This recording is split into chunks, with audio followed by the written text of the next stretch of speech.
Lena's mornings always began the same way. The groan of her apartment's pipes, the hiss of the radiator, the lukewarm coffee from the machine she'd been meaning to replace. She'd stand at her kitchen window, watching the same gray pigeons peck at the same cracked pavement.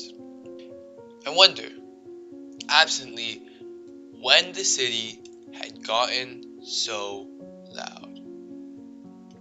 Work was a blur of fluorescent lights and the dull hum of her computer.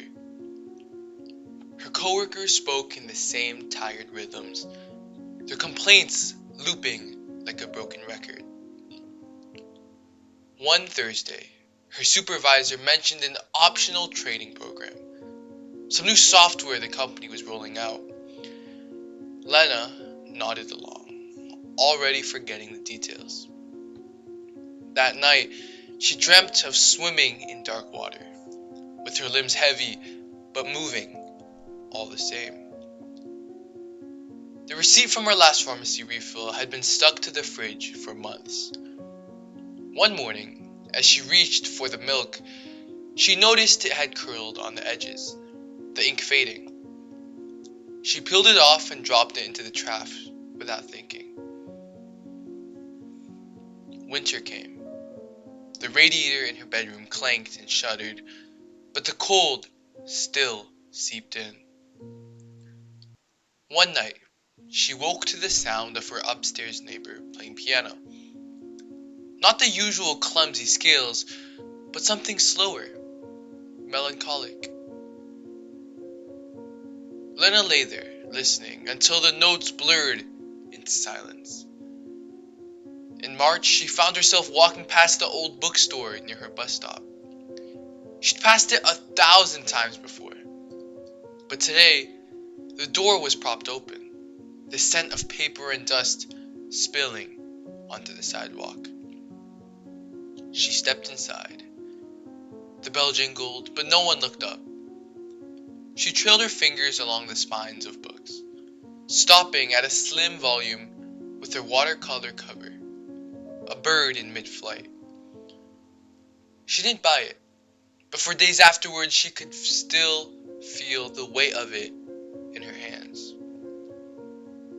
Spring rain left the city glistening. One evening, Lena took a different route home, cutting through the park where the cherry blossoms had begun to bloom. She sat on a bench, watching petals drift onto the pavement. A child laughed somewhere behind her, high and bright. She realized, suddenly, that she was smiling. The training program deadline came and went, but the following week, she found a flyer taped to the bookstore's window.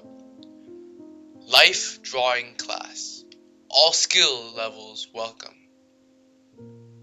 She tore off the tab with the date and slipped it into her pocket. It sat on her dresser for weeks, half buried under loose change and hairpins. Then, on an unremarkable Tuesday, she found herself standing outside the community center, her hands tucked into her sleeves. The hallway inside was bright, voices echoing off the linoleum. The instructor handed her a sketch pad. First time? Lena hesitated.